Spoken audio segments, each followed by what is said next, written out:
हालांकि ब्रह्मा, विष्णु और महेश की कथा को शिव के भक्तों ने शिव को आधार बनाकर लिखा और विष्णु के भक्तों ने विष्णु को आधार बनाकर लिखा। कहा जाता है कि एक बार जब भगवान शिव से पूछा गया कि आपके पिता कौन है, तो उन्होंने ब्रह्मा का नाम लिया, और फिर पूछा गया कि ब्रह्मा के पिता कौन है, तो उन्होंने विष्णु का नाम लिया, और जब उनसे पूछा गया कि विष्णु के पिता कौन, तो उन्होंने कहा कि मैं स्वयं।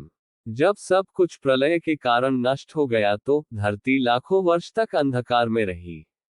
फिर सूखी धरती पर जलावृष्टि हुई और यह धरती पूर्ण रूप से जल से भर गई। संपूर्ण धरती जलमग्न हो गई। जल में भगवान विष्णु की उत्पत्ति हुई। जब उन्होंने आंखें खोली तो नेत्रों से सूर्य की और हृदय से चंद्रमा की उत्पत्ति हुई। जल से विष्णु की उत्पत्ति होने के कारण उन्हें हिरण्याभ भी कहते हैं। हिरण्य अर्थात जल और नाभ अर्थात नाभि यानी जल की नाभि। इस नाभि से कमल की उत्पत्ति हुई, और कमल जब जल के ऊपर खिला तो उसमें से ब्रह्मा की उत्पत्ति हुई। फिर उनके माथे से ही एक ज्योतिर्लिंग प्रकट हुआ, जो टूटकर जब बिखरा तो उसमें से महेश की उत्पत्ति हुई। दोनों ने पूछा, मैं कौन हूं? तब विष्णु ने उनको सृष्टि के विस्तार का आदेश दिया। इस काल में एक और जहां जल में एक इंद्रिय और एक रंगी जीवों की उत्पत्ति हुई, वहीं असंख्य पौधों और लताओं की उत्पत्ति होती गई। इसी तरह मेरु पर्वत से जब कुछ जल हटा तो यही एक इंद्रिय जीव वहां फैलकर तरह तरह के रूप धरने लगे। ये जीवन क्रम विकास के क्रम में शामिल हो गए। ये सब ब्रह्मा की घोर तपस्या और अथक प्रयास से संभव हुआ। तब ब्रह्मा ने एक ऐसे जीव की उत्पत्ति करने की सोची, जो अन्य जलचर, थलचर और नभचर जीवों की अपेक्षा अधिक बुद्धिमान हो, अर्थात खुद ब्रह्मा की तरह हो। ये सोचकर उन्होंने पहले 4 संत कुमारों को जन्म दिया, लेकिन वे कुछ नहीं कर पाए और वे चारों भी ब्रह्मा की तरह तपस्या में लीन हो गए।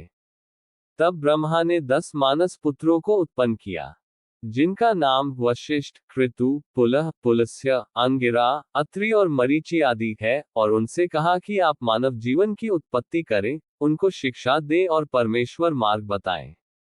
बहुत काल तक जब ये ऋषि तपस्या में ही लीन रहे, तो ये देखकर स्वयं ब्रह्मा ने मानव रूप में स्वयंभू मनु और स्त्री रूप में शत्रुपा को जन्म दिया। उन्होंने तब उन दोनों से मानव जाति का विस्तार का आदेश दिया और कहा कि आप धर्मसम्मत वेदवाणी का ज्ञान दें। वेद ईश्वर की वाणी है। इस वाणी को सर्वप्रथम 4 क्रमशः ऋषियों ने सुना। 1 अग्नि, 2 वायु, 3 अंगिरा और 4 आदित्य। परंपरागत रूप से इस ज्ञान को स्वयंभू मनु ने अपने कुल के लोगों को सुनाया, फिर स्वरोचिष, फिर औतमी, फिर तामस मनु, फिर रैवत और फिर चाक्षुष मनु ने इस ज्ञान को अपने कुल और समाज के लोगों को सुनाया। बाद में इस ज्ञान को वैवस्वत मनु ने अपने पुत्रों को दिया। इस तरह परंपरा से प्राप्त ये ज्ञान श्री कृष्ण तक पहुंचा। हिंदू धर्म की शुरुआत की कहानी में सबसे पहले ब्रह्मा और उनके पुत्रों की कहानी का अधिक महत्व है। उसके बाद विष्णु और महेश के शिष्यों और भक्तों की कहानी का अधिक महत्व है। महेश ने ब्रह्मा के पुत्र दक्ष की बेटी सती से विवाह किया, और विष्णु ने ब्रह्मा के पुत्र भृगु की बेटी लक्ष्मी से विवाह किया। इस तरह ब्रह्मा, विष्णु और महेश ने संपूर्ण धरती पर देव, दैत्य, दानव, राक्षस, मानव, किन्नर, वानर, नाग, मल आदि हजारों तरह के जीवों की रचना की। उल्लेखनीय है कि स्वयंभू मनु के कुल में भगवान ऋषभदेव हुए।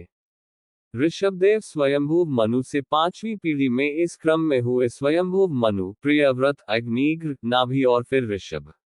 ऋषभदेव ने प्रजा को जीवन के निर्वाह हेतु असी, मसी, कृषि, वाणिज्य, विद्या, शिल्प आदि की शिक्षा दी।